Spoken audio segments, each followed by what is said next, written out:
8 regions are now fast-tracked to become what they call accountable care organisations. Systems is the word they're using because they want to be very careful that we can't accuse them of anything, but every 44 footprint around the country is heading, they've said in their plans, in their documents, we're heading towards being an accountable care organisation. And they say it in a way that makes it sound glossy, makes it sound integrated, wonderful, marvellous. It really isn't. These are terrible, bad news. They are an American-based model. And as you know, the American model, if there is such a thing, the American healthcare system is globally recognised as one of the worst in the world. So why on earth is NHS England promoting the accountable care organisation? This area is one of those 8 fast-tracked STPs, heading towards an accountable care organisation by April 2018. That leaves just this winter to put our foot in the door and stop the local STP, the local CCGs and NHS England from introducing this new model, which will radically, dramatically and drastically change the NHS as you know it. And here I want to try and explain how I suddenly had a light bulb moment. I understood what this new accountable care contract is all about. And here is one of the core principles they want to destroy. I hope I can explain it in a way that you'll be able to explain to people in the pub, in the coffee shop.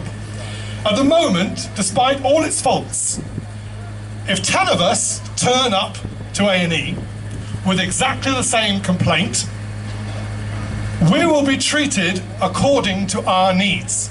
Because 10 of us are all different. One might be 70, one might be 8 years old, one might be pregnant, one might have an existing condition. Each of us will recover from that symptom in our own way. We'll have our own needs, some quicker, some slower, some more complicated. And at the moment, the funding is flexible. You will receive treatment according to your need.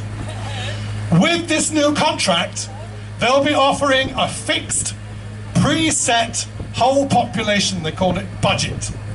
Here you go, South Yorkshire and Bassetlaw, there's your lump sum. There is no flexibility. That will not move. So you then have to decide how you're going to treat your population. The individual, the human factor, will disappear. That is what is being removed from the NHS if this contract goes through. They are trying to transform the NHS into an American-style healthcare service without anybody knowing. But it was trying to pin them down. Finally, in August, NHS England introduced this contract, and now we this week have issued papers to challenge that contract. And thank you. You'll see people handing out pink and purple, hopeful colours, leaflets, because we're tired of doom and gloom. This reminded me this week of when we, and Joe is one of the originals, and Christine here is one of the originals, when we marched from Jarrow to London 3 years ago.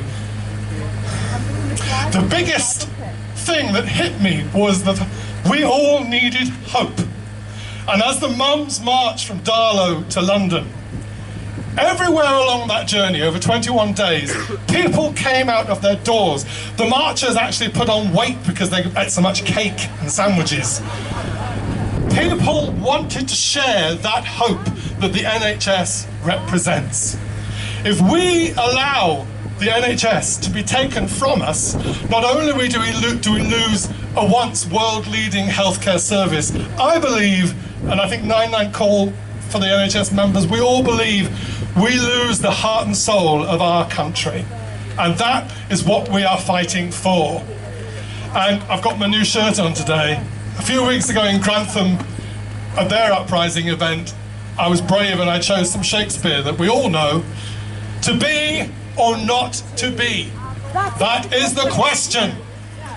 And if you put the NHS before that, it is the NHS to be or the NHS not to be. This winter, we have to make that decision.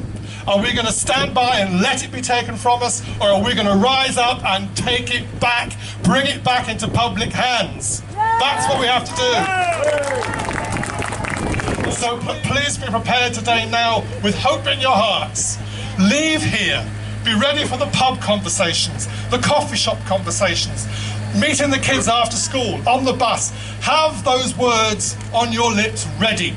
We can afford an NHS. It needs to be re-nationalised. I'm proud to be in Barnsley supporting the group. Thank you. Bye. Thanks very much, Jane.